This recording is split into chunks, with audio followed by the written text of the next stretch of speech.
Hi, hello, welcome to US Mathematics. Today we are going to see subgroups part 2, necessary and sufficient conditions. Now in part 1, we defined the subgroup.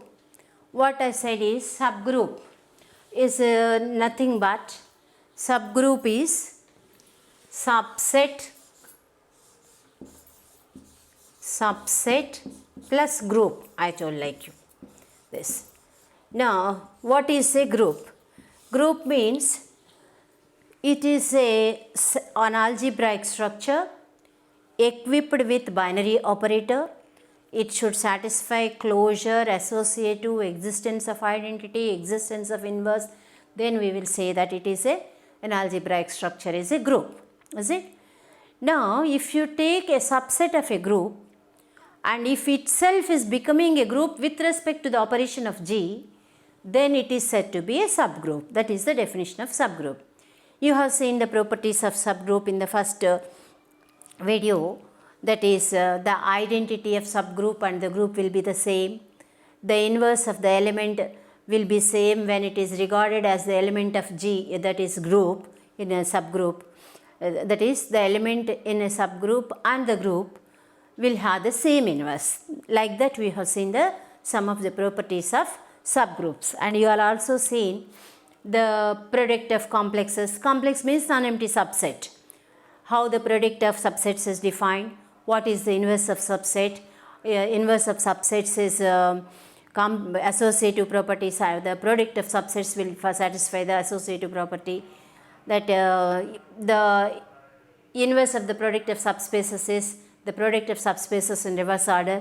Like that you have seen the properties of subspaces. Now in this video we are going to see the necessary and sufficient conditions for a non-empty subset to be a subgroup. Suppose H is a non-empty complex. Complex or subset, it is same. H is a non-empty complex of G. It will be a subgroup if and only if for every A belongs to H, B belongs to H, AB belongs to H. And A belongs to H, A inverse belongs to H. Now that means closure property satisfies, inverse satisfies in H, then H will be a group. If H is a subgroup, these two things will satisfy. That we are going to prove. Is it clear? Now given that H is a complex of a group G, let us assume that H is a subgroup of G. H is a subgroup of G means H itself is a group with respect to the operation of G. Therefore, H itself is a group means if you take A comma B belongs to H, closure property satisfies AB belongs to H. If A belongs to H, according to the existence of inverse in the group, A inverse belongs to H. Then these two conditions will satisfy without any doubt. Because H is a subgroup, by definition H itself is a group. AB belongs to H, H is a subgroup means that. Similarly, A belongs to H, H is a subgroup of G implies A inverse belongs to H.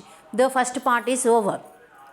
Necessary and sufficient conditions are in the statement if and only if exists. You have to prove that theorem in two parts. In first part the condition, second part the next one. Conversely, suppose that A belongs to H, B belongs to H, AB belongs to H, A belongs to H implies A inverse belongs to H.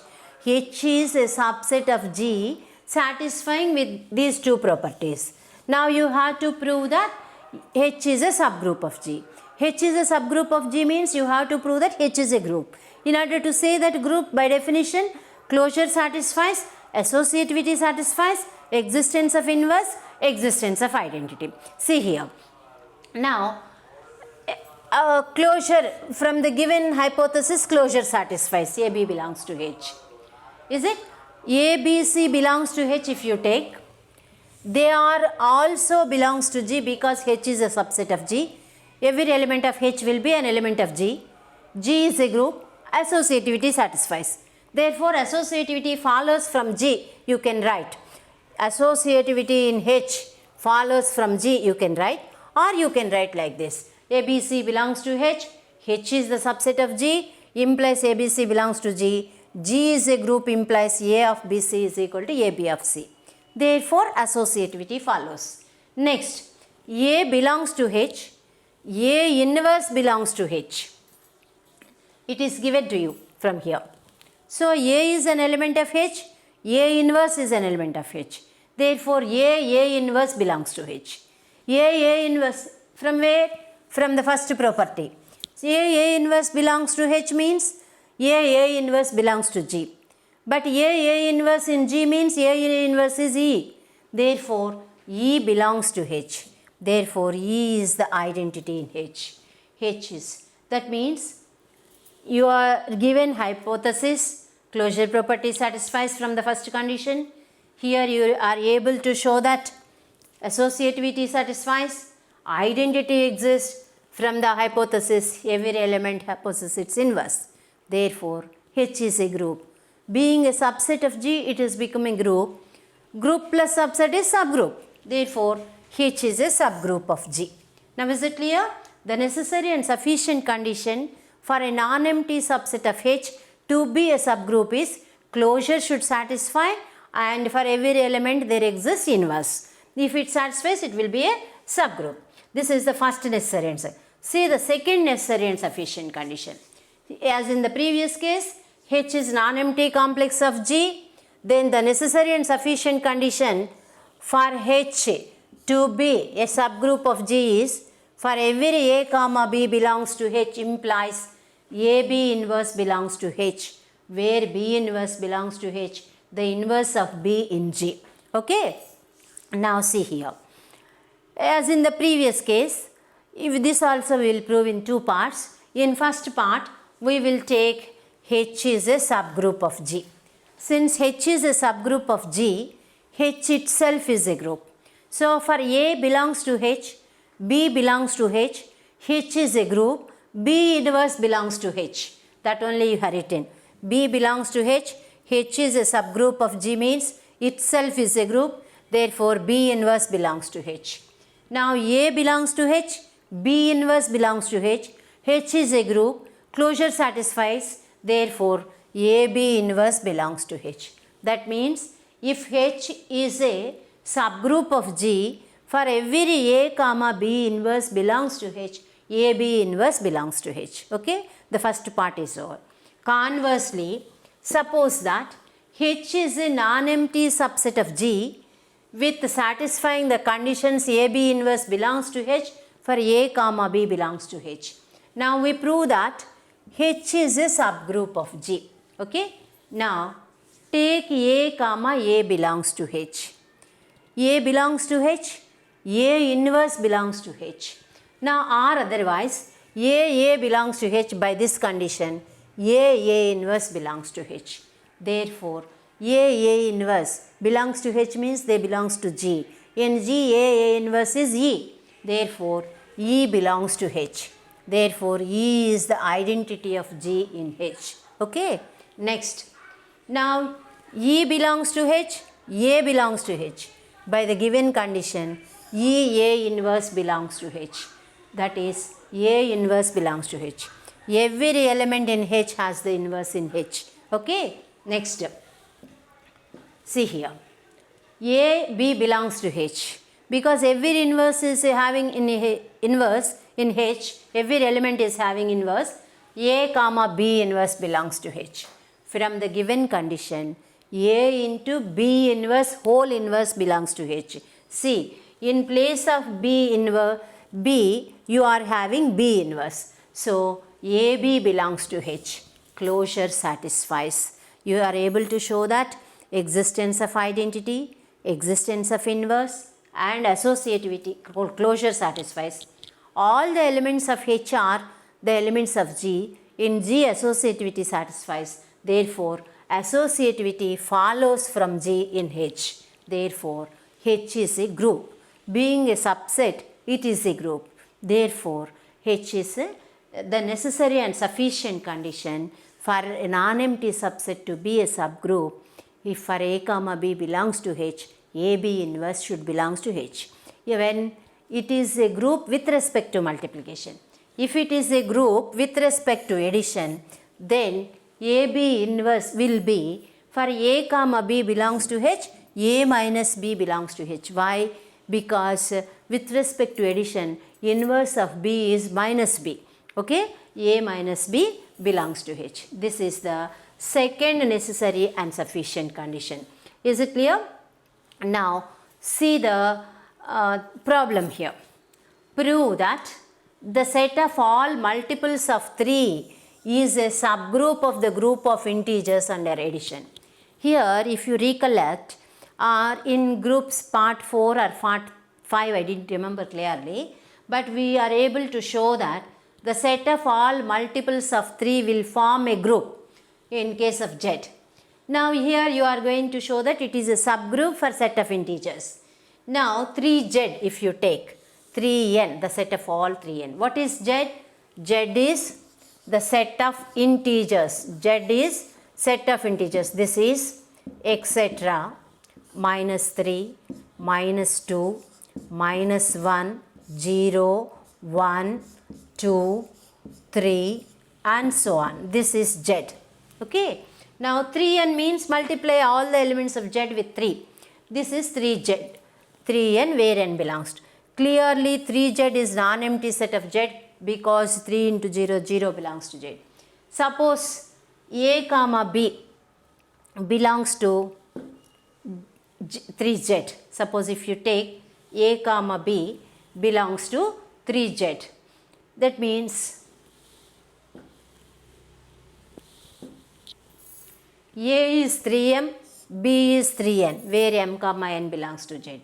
By necessary and sufficient condition, if you are able to show that A minus B belongs to 3Z, 3Z will be a subgroup of Z. So if you take A minus B, that is 3m minus 3n, 3 into m minus 1. M minus 1, m is integer, n is integer. Difference of two integers is again an integer. So it belongs to 3Z. Therefore, 3Z plus is a subgroup of Z plus. Now see one more example. That is, the Z is the additive group of integers. Already we proved that. And we also prove all the multiples of integers by fixed integers will form a group. That we have proved. One way you can say that it is itself is a group and this is a group and it is the subset of this group. Therefore, it will be a subgroup, you can say that. You may ask, is the set of, multiples of integers by a fixed integer will be a subgroup or not? Yes, you can say that. Now see here, Z is equal to minus 3, minus 2, 1, 0, 2, 0, 0, 1, 2, 3, so on. Then H is equal to so on, minus 3m, minus 2m, minus m, 0m, 2m, 3m. This is H, where m is a fixed integer. Okay. Now you want to show that H is a subgroup of Z. That means you have to take two elements A and B in H. What is the group? With respect to plus. So with respect to plus, what is the inverse? Negative of the number. So A minus B belongs to Z if you say, H if you say, your problem is over. Now take AB belongs to H. Therefore, A is equal to Rm, B is equal to Sm, where m is the fixed integer, R and S belongs to Z. Now consider A minus B, that is Rm minus Sm, that is equal to R minus S into m, that belongs to H. Therefore, H is a subgroup of Z. Now is it clear? Two examples you have seen. Now see the next problem. The necessary and sufficient condition for a non-empty complex H of a group G to be a subgroup of G is H inverse is subset of H. Now see how you proved. What is given to you? H is a non-empty subset of G. Okay, that only you have taken. H is a non-empty subset of G. Suppose that H is a subgroup of G. If you take H is a subgroup of G, then you have to prove H inverse is subset of H. Now H is a subgroup of G means take X belongs to H inverse. Now by definition of H inverse, X will be of the form AB inverse, where A comma B belongs to H. B inverse will be inverse of B in H inverse. H inverse is defined. Now you have taken H is equal to the set of all x, then H inverse is defined as the set of all x inverse. So therefore H inverse means x is equal to AB inverse, where A comma B belongs to H. Now A comma B belongs to H. H is a subgroup of G.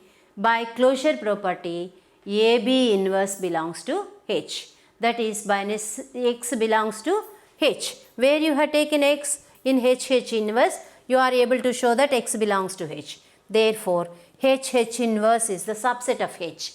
Conversely, what you have to take? H inverse is the subset of H, then you have to prove H is a subgroup of G. Conversely, suppose that H1 inverse is subset of G. You have to prove H is a subgroup of G. In order to prove that H is a subgroup of G, suppose take A comma B belongs to H. That implies by definition AB inverse belongs to H inverse. AB inverse belongs to H inverse. H inverse is the subset of H by hypothesis. Therefore, AB inverse belongs to H. By necessary and sufficient condition from the previous session, AB belongs to H, AB inverse belongs to H. Therefore, H is a subgroup of G by the necessary and sufficient condition from the previous result we proved. Is it? Therefore, the necessary and sufficient condition for a non-empty complex H to be a subgroup is H inverse is subset of H. Okay. Now, see the next theorem.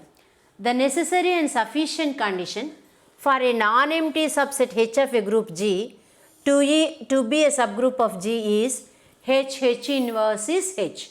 Previously you said H inverse is proper subset of H. Now those two are equal, you are saying. See, as in the previous case, suppose H is a subgroup of G. Now we prove that H inverse is equal to H. In order to prove that H inverse is equal to H, you have to prove H inverse is subset of H. H is subset of H inverse. See, from the previous theorem, since H is a subgroup of G, H inverse is subset of H. Let it be 1. Next, take H belongs to H. H can be written as HE. HE is in E inverse because E is the identity in G. HE is equal to HE inverse. This belongs to H inverse. So, where you have taken H in capital H you have taken, and you are able to show that it is H inverse. Therefore, H is the subset of H inverse. From 1 and 2, you can say that H inverse is equal to H. Okay. This is also one of the necessary and sufficient condition. Now, say one more thing. The next one. The converse part. H inverse is equal to H. Then H inverse is the subset of H. Is equal to H means subset. Therefore, from the previous theorem, H is a subgroup of G. Now, is it clear? Is it clear? Conversely, suppose that H inverse is equal to H. You have to say that H is a subgroup of G. H inverse is H means H inverse is the proper subset of H. In the previous theorem, if H inverse is the proper subset of H, then H is a subgroup of G. Okay. Now, you are able to prove that. See here, note. An abelian group have an abelian subgroup. If you take any abelian group, its subgroup will be abelian. But an ordinary group may have a non-abelian also, may have abelian subgroups. Okay. That is the note you have taken. Now, next. Prove that the necessary and sufficient condition for a finite complex H of a group G to be a subgroup is AB belongs to H for A comma B belongs to H. See here. In the first necessary and condition, there just H is a complex. The difference is here, H is finite complex. That means the number of elements in H are finite here. There are two conditions, closure and existence of inverse. Here only one condition, see how it is. Let H be a complex of a group G, is it? Now, suppose H is a subgroup of G. Now, since H is a subgroup of G, for any two elements A comma B belongs to H, AB belongs to H. Why? because H is a subgroup means itself is a group. Group means closure satisfies. For any A comma B belongs to H, AB belongs to H, that only a heritant. AB belongs to H, H is a subgroup of G, implies AB belongs to H. The first part is over. Second part. Conversely, suppose that AB belongs to H, for A comma B belongs to H. Now you have to prove that H is a subgroup of G. What is H? H is a finite complex, that you have to remember. That will play an important role. Now H is non-empty, therefore A belongs to H. A belongs to H, A belongs to H. According to the hypothesis, AB belongs to H. Therefore, A into A square belongs to, in place of B you are putting A square belongs to. Now A square belongs to H, A belongs to H. Therefore, A cube belongs to H. And so on. If you proceed like this, A power n belongs to H. This is A power n belongs to H, where n belongs to capital N. Capital N is set of natural numbers. Okay. Now, if you proceed like this, A square, A cube and so on, A power n and so on, if you take, they are all belonging to H. That means H is having infinite number of elements. But what is H given? It is finite complex. Since it is finite complex, some of these elements are coinciding. That is repeating, otherwise you can say. Therefore, let those two, H is finite, there must be repetition in the collection of elements. Therefore, let us assume A power R is equal to A power S, where R and S are positive integers. Suppose R greater than S, then R minus S greater than 0, because they are integers greater than 0, R minus S belongs to N. R minus S belongs to N means N is set of natural numbers starting from 1. Suppose R minus S greater than 0, consider A power R minus S. You can write it as A power R into A power S whole power minus 1. AS whole, but A power R is equal to A power S. So you can write like this, that is A power S into A power S whole power minus 1 is equal to E. That means A power R minus S is equal to E. Therefore, suppose R minus S is equal to 1 if you take, then A is equal to E. Hence, A inverse is equal to E inverse, that is equal to E is equal to A belongs to H. That means identity exists in H.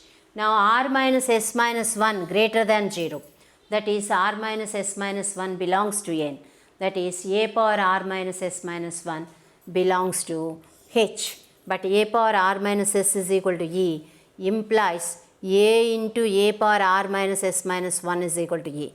Therefore, A inverse is equal to A power R minus S minus 1 belongs to H. That means for every A belongs to H, there exists A inverse belongs to H. A inverse is nothing but A power R minus 1 minus 1. Therefore, associativity follows from G, because all the elements of H are the elements of G.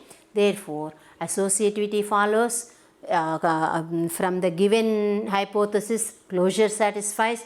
You proved that there exists inverse and there exists identity. Therefore, H is a group. Being a subset is a group. Therefore, it is a subgroup. Okay. Next, the next necessary answer. H and K are two subgroups of a group G. Then the product HK is a subgroup of G if HK is equal to KH. Now see here. What is given to you? H and K are two subgroups. How the product is defined? HK is the product of two complexes. It is the set of all HK where H belongs to H and K belongs to capital K. Is it? This is the HK. Suppose that HK is a subgroup of G. Now we prove that HK is equal to KH. H and K are subgroups of G. Implies H inverse is H, K inverse is K. That we have seen in part 1. Therefore, HK is a subgroup of G implies HK whole inverse is equal to HK.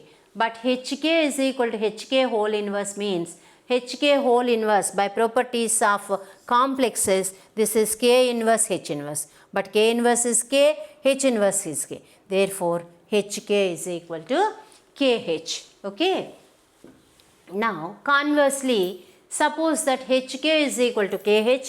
Now, we prove that HK is a subgroup. Now, HK is a subgroup means HK whole inverse is HK. If you prove it is okay.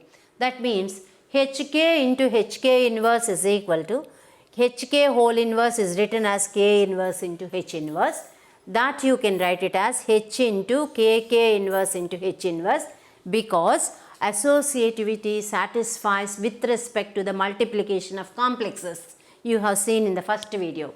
This is HK because KK inverse is K, HK into H inverse, KH into H inverse, K into HH inverse is equal to HH inverse again HKH. Now where you have started HK into HK inverse is becoming equal to KH. This is also equal to HK from the given condition. Therefore, HK is a subgroup of G. Now, okay. Now, here what you have seen? You have seen, thank you, you have seen 4 or 5 necessary and sufficient conditions for a complex to be a subgroup of G. And for a finite complex to be a subgroup of G, you have seen the necessary and sufficient condition. And the last one is HK whole inverse is equal to, that is the necessary and sufficient condition for the product of two complexes to be a subgroup. Now, is it okay? Thank you.